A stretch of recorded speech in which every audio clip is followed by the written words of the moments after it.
bom? Boa noite, bom dia, boa tarde, depende da hora que você vai assistir esse vídeo. Meu nome é Sidney, mais conhecido como Par da Autoescola. Hoje estamos dando continuidade ao curso de Legislação de Trânsito. Nós paramos comentando sobre quando você termina um ano de provisório e recebe a sua CNH, sua Carteira Nacional de Habilitação. Então vamos continuar de hoje. Vamos mudar aqui, pegue sua apostila, tá? Pegue sua apostila e vamos lá para a página, vou comentar hoje sobre o Sistema Nacional de Trânsito, tá bom? O Sistema Nacional de Trânsito, você vai abrir a sua apostila na página 8, tá? Na página 8. Sistema Nacional de Trânsito, SNT. Vou ler um pouco da introdução sobre esse sistema. O Sistema Nacional de Trânsito é um conjunto de órgãos e entidades da União, dos Estados, do Distrito Federal e dos municípios, que tem por finalidade o exercício das atividades de planejamento, administração, normatização, pesquisa, registro e licenciamento de veículos, formação, habilitação e reciclagem de condutores, educação, engenharia, operação do sistema viário, policiamento, fiscalização, julgamento de infrações e de recursos e aplicação de penalidades. São objetivos básicos desse sistema: estabelecer diretrizes da Política Nacional de Trânsito, com vista à segurança, à fluidez, ao conforto, à defesa ambiental e à educação para o trânsito, e fiscalizar seus cumprimentos. Fixar, mediante normas e procedimentos, a padronização de critérios técnicos, financeiros e administrativos para a execução das atividades de trânsito. Terceiro, estabelecer a sistemática de fluxos permanentes de informações entre os seus diversos órgãos e entidades, a fim de facilitar o processo decisório e a integração do sistema. O Sistema Nacional de Trânsito, o SNT, ele é composto de dois órgãos, que são os órgãos normativos e os órgãos executivos do Sistema Nacional de Trânsito. Os órgãos normativos, eu vou tentar simplificar um pouco para que você que vai fazer essa prova teórica possa sentir facilidade de entender, tá? Os órgãos normativos são os órgãos responsáveis pela criação e normatização das leis. Eles são chamados de órgãos normativos. Os órgãos executivos, eles são responsáveis pela fiscalização e execução das leis, como já diz o seu nome.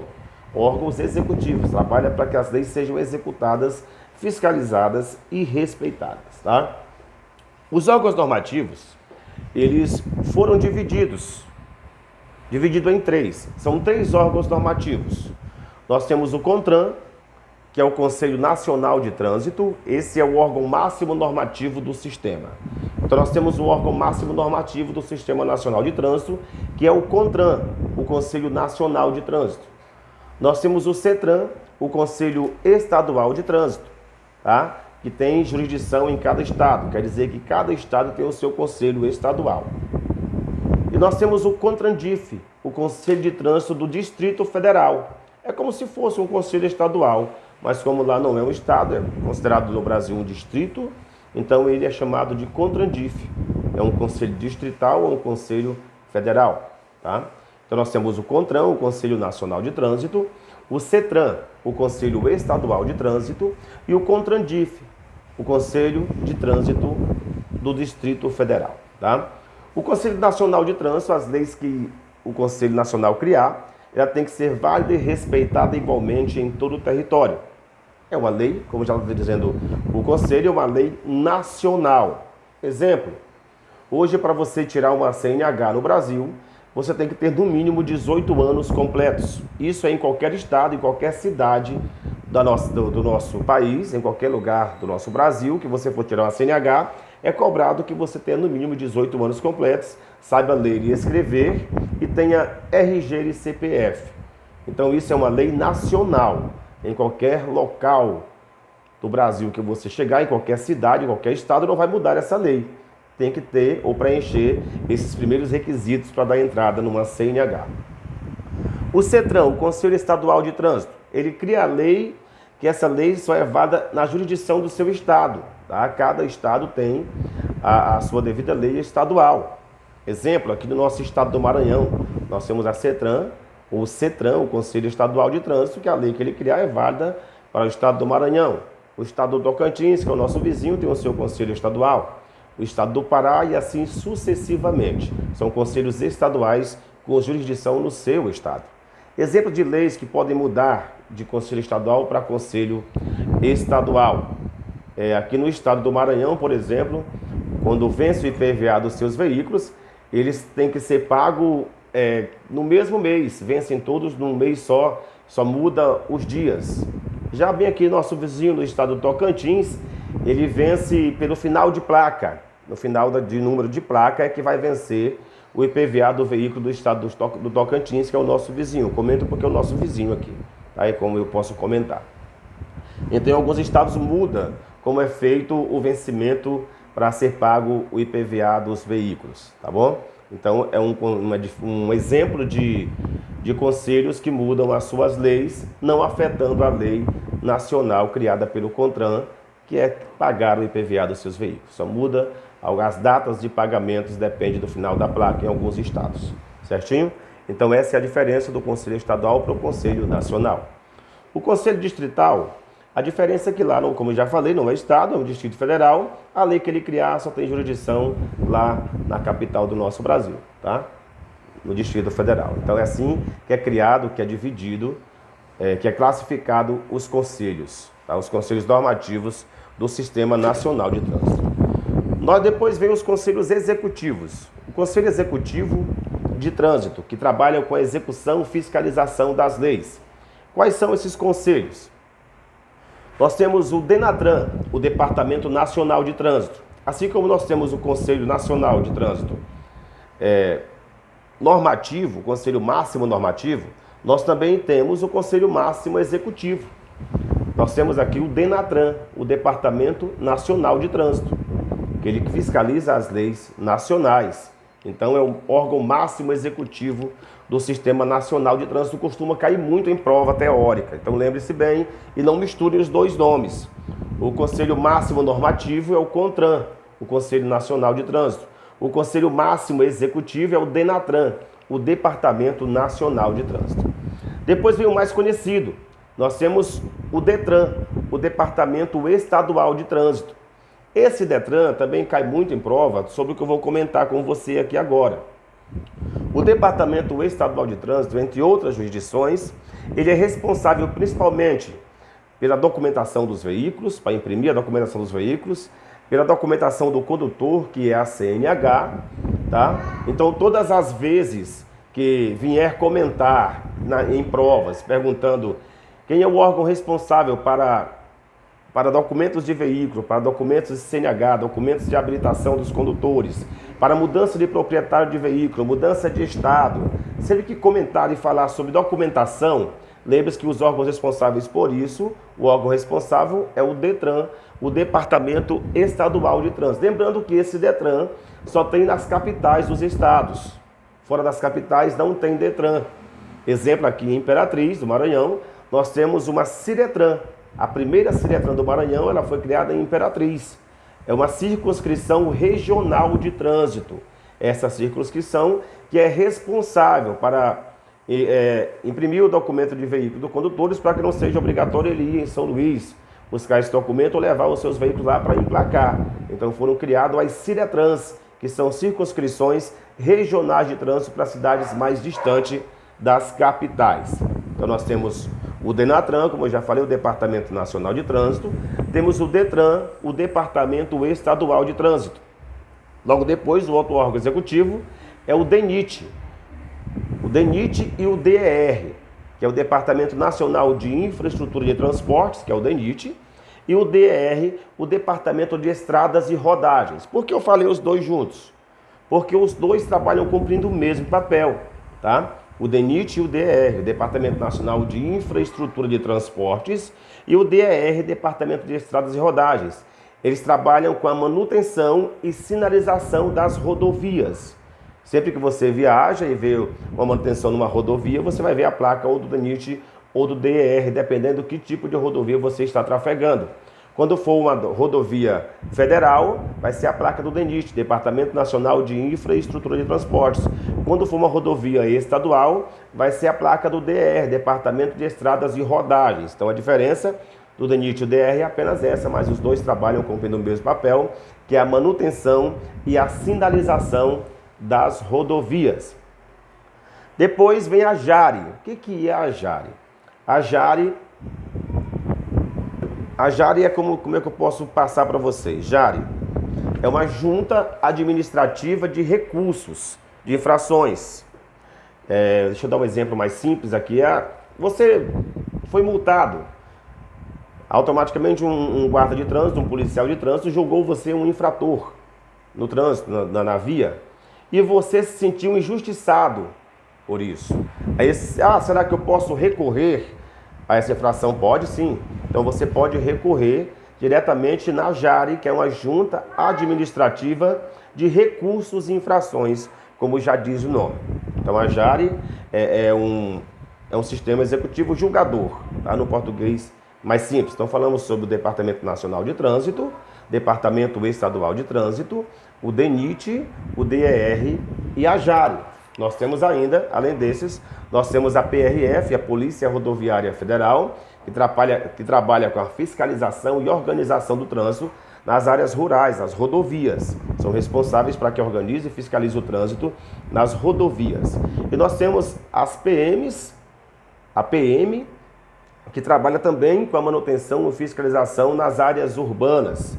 Em municípios que já têm guardas de trânsito, eles são responsáveis também para organizar o trânsito, ajudando a PM nisso. Então, algumas cidades já têm as suas secretarias de trânsito que tomam de conta do trânsito do município. Em outras cidades que não têm essa secretaria, quem é responsável pela organização da área urbana do município, do trânsito do município, é a PM, a Polícia Militar.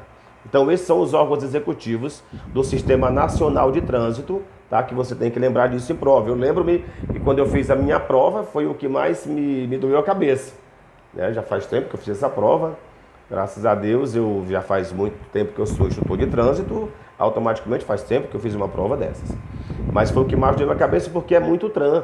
Isso dá um tran na cabeça da gente. Então é difícil de entender um pouco sobre esse Sistema Nacional de Trânsito. Então trabalhem com esse sistema, estudem com cuidado, para ficar mais fácil de você, se cair na prova de você não se atrapalhar. Lembre, sempre que for comentar sobre conselho, lembre-se que conselho são os órgãos normativos. Sempre que não for conselho, for departamentos, lembre-se que são órgãos executivos. Foi assim que eu trabalhei quando fiz a minha prova, para não dificultar tanto e não misturar as coisas na hora de responder na prova teórica, tá bom? Então lembre-se disso. Conselhos são os órgãos normativos, quando não for conselho, são os órgãos executivos, que é assim que vai cair as questões da prova, perguntando se o CONTRAN é um órgão normativo ou executivo. Sempre que for CONTRAN é conselho, então o CONTRAN é um órgão normativo. Se como entrar sobre um departamento, como por exemplo o DETRAN é um órgão executivo, porque não é um conselho, é um departamento. Então isso diferencia um do outro, do que é conselho e do que é normativo e do que é executivo, tá bom? Então é assim que nós trabalhamos. Vamos mudar aqui a página. Você pode abrir aqui a sua apostila na página 6 e vamos comentar sobre documentos de porte obrigatório para condutor e veículo. Documentos de porte obrigatório para condutor e veículo. Os documentos de porte obrigatório para condutor e veículo são esses aqui, ó. Autorização para conduzir ciclomotores, que é a ACC. A ACC é conhecido como Autorização para Conduzir Ciclomotores. Esse documento é de porte obrigatório para quem conduz veículos de 2 rodas e até 50 cilindradas. Exemplo, a Trax, como o povo conhece mais, a Jog, as cinquentinhas, no português mais simples, como a população chama. Então, essas cinquentinhas, eu posso andar sem carteira? Não, é cobrado, tá, por uma lei de trânsito que você possua a ACC, uma autorização para conduzir ciclomotores. Se você já tem uma motocicleta, já dirige com um veículo de 2 ou 3 rodas acima de 50 cilindradas, que pode ser uma motocicleta ou uma motoneta, ou um triciclo, você já tem que ter a CNH de, no mínimo, categoria A. Então, a categoria A é própria para veículos de 2 ou 3 rodas, que são as motocicletas, motonetas e triciclos, tá bom? Se for para veículos de 4 rodas, como automóveis, algumas caminhonetes, já é cobrado que você possua a CNH de, no mínimo, categoria B. Então, a CNH e a ACC são documentos de porte obrigatório do condutor. De porte obrigatório do veículo, nós temos o CRLV e CLA, que é julgado o mesmo documento. CRLV é um certificado de registro e licenciamento do veículo. CLA é um certificado de licenciamento anual do veículo. É o mesmo documento. No português bem simples, documento do seu carro, documento da sua moto. É de porte obrigatório, você está com a sua CNH e o documento do veículo. Documento de porte não obrigatório, que é bom que você guarde em lugar seguro, é o CRV, é o Certificado de Registro de Veículo. Esse documento você tem que guardar em local seguro, tá bom? É mais conhecido por você como recibo, ele é usado mais para mudança de proprietário, mudança de estado. Então é um documento que não é de porte obrigatório, muito cuidado quando cair na prova. Se perguntar na prova quais são os documentos de porte obrigatório e tiver na resposta, nas alternativas CRV, não marque que está errado. O CRV é para guardar na sua casa em local seguro, tá? Que é um certificado de registro de veículo, mais conhecido pela população como recibo. Então, os documentos de porte obrigatório dos veículos e dos condutores é a CNH ou a ACC e o CRLV ou CLA, tá bom? Lembre-se disso. Nós temos antes da CNH, lembrando que pode ser a PPD, que é a sua carteira provisória, permissão para dirigir, válida por 1 ano. Vou repetir novamente, durante 1 ano de provisória, você não pode cometer nenhuma infração gravíssima, senão perde a provisória, não pode cometer nenhuma infração grave, senão perde a provisória, e não pode ser reincidente em infração médias. O que é ser reincidente? É cometer mais de uma infração média durante 1 ano. 1, 2, 3, 2 ou 3 já é reincidente. Então, 1, você não é reincidente. Aconteceu 2 infrações durante esse ano, aí você perde a provisória, tá bom? Então, lembre-se disso, que cai muito em prova também, comentando sobre essa PPD, sobre a ACC, sobre a CNH, o CRLV e o CRV. Lembre-se bem do que eu comentei com você aqui agora. Vamos trabalhar aqui um pouco sobre a categoria dos veículos, categoria de veículo. Hoje no Brasil, nós temos, categorias de habilitação. Errei aqui, categoria de habilitação. Hoje no Brasil, nós temos as categorias de habilitação. A ACC, eu já comentei, nós temos a categoria A, nós temos a categoria B, nós temos a categoria C, a categoria D e a categoria E. Então nós temos a categoria A, B, C, D e E. São 5 tipos de categorias de habilitação que nós temos hoje no Brasil. A categoria A é para conduzir veículo de 2 ou 3 rodas, tá? Quais são esses veículos que eu posso conduzir com a categoria A?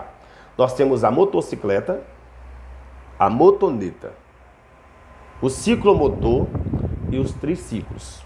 São os que eu posso conduzir com a categoria A, tá? Nós temos a motocicleta, a motoneta, o ciclomotor e o triciclo. Se existem esses nomes diferenciados, então quer dizer que os veículos não são iguais, são diferentes um do outro. Vamos aprender agora sobre isso. Motocicleta, o que é uma motocicleta? A motocicleta é um veículo de 2 rodas motorizados, onde a potência ultrapassa 50 cilindradas, tá? Ela é classificada e julgada como motocicleta, onde ultrapassa 50 cilindradas. A motoneta também é um veículo de 2 rodas, motorizado, onde o motor também ultrapassa, a potência do motor ultrapassa 50 cilindradas. É chamado de motoneta. A diferença da motocicleta para a motoneta é apenas a posição do piloto, é apenas a posição do condutor. O condutor na posição montada, ele está conduzindo uma motocicleta, montada, escanchado, tá? Então ele está conduzindo uma motocicleta. Já a motoneta, o piloto anda na posição sentado. Um exemplo mais claro. Como motocicleta, o mais conhecido que nós temos hoje, nós temos as Titãs, né? Nós temos a Titan, nós temos as Bros, são motos que é mais conhecido aqui no estado do Maranhão que eu estou comentando, tá? Então essas motos são motocicletas porque o piloto anda na posição montado, porque tem um tanque de combustível entre as pernas, onde ele não pode juntar os joelhos. A motoneta mais conhecida no nosso estado, na nossa cidade, é a Bis. Tá? A Bis ela tem um espaço entre o assento e o guidão, onde o condutor pode juntar os joelhos. Então isso ali está sentado, não está montado. Então é a diferença da motocicleta para a motoneta, certinho? É que na motocicleta não troquem, que é muito prova isso aí. Motocicleta, o piloto anda na posição montado. na motoneta, o piloto anda na posição sentado. Essa é a única diferença da motocicleta para a motoneta. Ciclomotores, não interessa mais o modelo se o piloto anda montado ou sentado, aí já é apenas cilindrada. Veículo de duas rodas de até 50 cilindradas, esses veículos não podem ultrapassar essa potência e também não pode ultrapassar 50 km por hora. Ele é chamado de ciclomotores. Aí nós temos a motocicleta montado, motoneta sentado, ciclomotor 50 cilindradas. E nós temos o triciclo, que são veículos de 3 rodas. Tá bom? Então, esses veículos que eu comentei agora, que acabei de comentar, são os veículos que você pode conduzir com a categoria A. Veículos da categoria B. Nós temos os veículos da categoria B. O que eu posso conduzir? O que eu posso dirigir com a categoria B, Pardal? Vou lhe explicar agora. Isso é muito perguntado em sala de aula e também cai muito em prova sobre isso.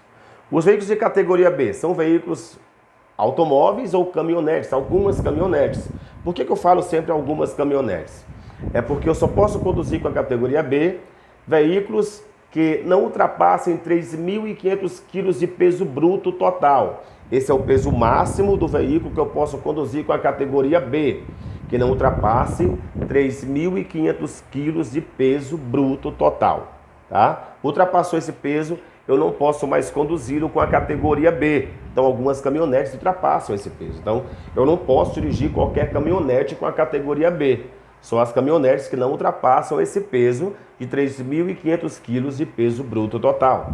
Além de não ultrapassar o peso, ele não pode também ter mais que 8 lugares. Cai muito em prova sobre isso, tá? Lembre-se disso, cai muito em prova. 8 lugares, excluindo o lugar do motorista. Então quer dizer que o veículo que eu for conduzir com a categoria B, eu vou ter que estar atento quantos assentos ele tem. Não é quantas pessoas tem dentro, é quantos assentos que ele tem. Se esse veículo tiver mais que 8 assentos, sem contar com o meu, eu não posso conduzir. Entendeu? Então eu não posso conduzir esse veículo, porque ele já não pode ser conduzido pela categoria B devido à quantidade de cadeiras, de assentos que ele tem ali. Então tem que ter no máximo 8 lugares, excluindo o lugar do motorista. Uma certa vez um aluno meu me disse que caiu uma questão com alternativa dizendo que podia dirigir veículos com 9 lugares, incluindo o motorista, se estava errado. Eu, não, está correto. Se é 9 lugares, incluindo o motorista, está correto. É a mesma coisa de 8 lugares, excluindo o motorista. Então, cuidado com esse tipo de pergunta, de interpretação na prova. Que às vezes a gente não erra na prova, não reprova porque não sabe da lei. É porque às vezes o modelo da interpretação que você tem, a maneira como foi jogado a questão, atrapalhou a sua interpretação. Então, essa interpretação hoje ajuda muito a você passar numa prova teórica de primeira. Eu costumo muito dizer isso em sala de aula, gente. Para você tirar a CNH no Brasil, como diz a lei, não basta apenas saber ler e escrever. Porque muita gente sabe ler e escrever bem, mas infelizmente não sabe interpretar o que está lendo. E essa interpretação hoje é uma das coisas que mais ajuda você passar em qualquer tipo de prova de concurso. Então essa prova teórica sobre trânsito, trabalhem muito, usem muito sobre essa interpretação, tá? Que ajuda demais você passar na prova teórica. Tá? Então eu comentei sobre os veículos que você pode conduzir com a categoria B. Veículos, eu estou esquecendo da idade mínima, né? De cada categoria. Para você tirar a primeira habilitação, já sabemos que você pode tirar a categoria A ou B. Você pode tirar só a categoria A, pode tirar só a categoria B, ou pode tirar conjugado, como a maioria das pessoas fazem. Tira as carteiras conjugadas, categoria AB. Então você pode tirar a primeira habilitação na categoria AB, que a idade mínima é 18 anos, tá bom? Para conduzir motocicleta, motor de ciclomotor, categoria A, para automóveis e algumas caminhonetes, categoria B. Depois vem a categoria C. Como é que eu posso tirar a categoria C? É cobrado por lei que para você tirar a categoria C, tem que ter no mínimo 1 ano de habilitado na categoria B.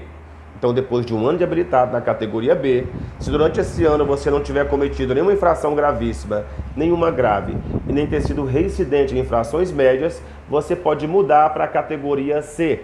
O que é que muda da categoria C para a categoria B? O que muda B para C? Tanto faz. A categoria C, o que muda é apenas o peso. Você pode conduzir veículos com mais de 4 rodas e que pode ultrapassar os 3.500 quilos. Mas a quantidade de passageiros não muda. Tá? Você continua podendo conduzir apenas veículos de no máximo 8 lugares, excluindo o lugar do motorista. Então o que mudou da categoria B para a categoria C foi apenas o peso, que você pode conduzir veículos com mais de 3.500 quilos, que ultrapassem os 3.500 quilos. Tá bom? Categoria D. Como eu posso tirar a categoria D? A categoria C, ela é própria para veículos de carga, caminhões, caçambas, tá? Então a categoria C é própria para veículos de carga. A categoria D, ela é uma categoria própria para passageiros. Categoria D, aonde a idade mínima muda da B e da C. Para você tirar hoje no Brasil uma categoria D, você tem que ter no mínimo 21 anos. É cobrado que você tenha no mínimo 21 anos de idade para poder chegar na categoria D, tá bom? Além de completar 21 anos, você também tem que ter no mínimo 1 ano de categoria C ou 2 anos de categoria B. É mais ou menos assim. Você tem a categoria B, com 1 ano pode mudar para C. É obrigatório fazer isso? Não, você não é obrigado a tirar a categoria C. Você pode esperar mais 1 ano e sair direto da B para D, sem ter tirado a categoria C. Então a categoria C hoje não é obrigatória você tirar para chegar na categoria D. Então além de ter 21 anos completos, você não pode ter cometido infração gravíssima, nem grave, nem ser reincidente de infração média durante esse ano. E tem que ter no mínimo 2 anos de categoria B e você pode ir direto para a categoria D. Para conduzir o que categoria D? Ônibus, micro-ônibus. Então é uma categoria própria para passageiros. Com a categoria D você pode conduzir qualquer veículo da categoria C e qualquer veículo da categoria B. Ela pode ultrapassar o peso e a quantidade de passageiros da categoria B e da categoria C. Tá? Então é uma categoria própria para você dirigir veículos de passageiros. Vamos para a categoria E. A categoria E, muita gente fala assim, a maior categoria do Brasil hoje é a categoria E. Eu não concordo, tá? Eu sempre digo, não, gente, não é a categoria E a maior categoria. Mas por quê, professor? Deixa eu explicar. Muitos motoristas têm só a categoria E. Ele acham que pode conduzir qualquer veículo. Não pode. Com a categoria E, você pode dirigir todos os veículos da categoria D, todos os veículos da categoria B e todos os veículos da categoria C. Mas você não pode conduzir nenhum veículo da categoria a não ser que você tenha a conjugada na E. Tá? Então você pode conduzir uma carreta, você pode conduzir uma bitrem, você pode conduzir uma treminhão com a categoria E, mas não pode conduzir nenhum ciclomotor, nenhuma motocicleta e nenhum triciclo com a categoria E, a não ser que você tenha conjugado a categoria A na categoria E. Então hoje no Brasil a maior categoria para veículos terrestres que nós temos é a categoria AE, que pode conduzir qualquer tipo de veículo no Brasil. Então a categoria AE hoje é a maior categoria do Brasil. Então a categoria E é própria para veículos articulados, como eu já disse aqui, são as carretas, as bitrens e as treminhões. Então para conduzir veículos articulados hoje no Brasil é cobrado a categoria E. Então esses são as categorias de habilitação que nós temos no Brasil. Categoria A para veículo de 2 ou 3 rodas, como motocicleta, motoneiro, ciclomotores e triciclos. A categoria B para veículos de 4 rodas, como os automóveis, caminhonetes e algumas caminhonetes, veículos de até 3.500 quilos e que não ultrapassam 8 lugares. A categoria C para veículos de carga, caminhão, caçamba, um exemplo mais simples. E nós temos a categoria D para ônibus, micro-ônibus, veículos de passageiros. E a categoria E, como eu acabei de dizer, para carretas, bitrens e treminhões. Como é que eu posso chegar na categoria E? A categoria E você não pode pular da B para chegar na categoria E. Isso não pode acontecer. Para você chegar na categoria E, você tem que ter conduzido veículos de carga de no mínimo 1 ano. Isso é cobrado, que você tenha prática, tá? Tenha prática com veículos grandes, com veículos maiores do que automóveis e caminhonetes. Então como é que eu faço para chegar na categoria E? Além de ter 21 anos completos, você tem que ter no mínimo 1 ano de categoria C. Com 1 ano de categoria C, você pode pular direto para a categoria E, sem ser obrigatório tirar a D. ou um ano de categoria D. Com um ano de categoria D, você pode pular direto para a categoria E, tá bom? Então é assim que você pode mudar de categoria hoje no Brasil. Professor, mais tempo, um aluno comentou sobre isso comigo. Professor, eu tinha um amigo que ele mudou para a categoria D, com um mês depois ele se arrependeu e mudou para a categoria E. Isso é muito complexo, tá? É mais ou menos assim. Se você estava na categoria B, para automóveis e caminhonetes, e não tirou a C, pulou direto para D, então você não tem costume com veículos grandes. Então, se você saiu da B para D, você tem que esperar um ano para mudar para a categoria E. Agora, se você estava na categoria C e mudou para D, aí no outro mês, no outro dia, se você quiser, se tiver se arrependido, você já pode mudar para E, porque você já estava com um ano de categoria C, mudou para D porque quis, já podia pular direto para a categoria E. Então, se você pulou da B para D, tem que esperar um ano para tirar a categoria E. Agora, se você mudou da C para D, não precisa esperar um ano. Pode mudar na hora que quiser para a categoria E. Então, essas são as regras de mudanças de categorias no Brasil, tá bom? É assim que é feita as mudanças de categorias. Eu vou parar por aqui o vídeo para não ficar muito comprido. No próximo vídeo a gente continua com o curso de legislação de trânsito para você que está precisando tirar sua CNH e com essa pandemia, infelizmente, não está tendo aulas, né, presenciais. Eu estou gravando esses vídeos para ajudar você, meu amigo que está tirando sua CNH e não pode ter aula presencial. É só assistir esse vídeo no canal Sidney Pardal, mais conhecido como Pardal da Autoescola. Vai lá, curta o vídeo, tá bom? Assista e pode se inscrever no meu canal. Vai ter muito mais para você, a gente vai comentar muito sobre lei de trânsito. Vamos tirar dúvida das suas perguntas. Pergunte e a gente tira a sua dúvida sobre o trânsito brasileiro.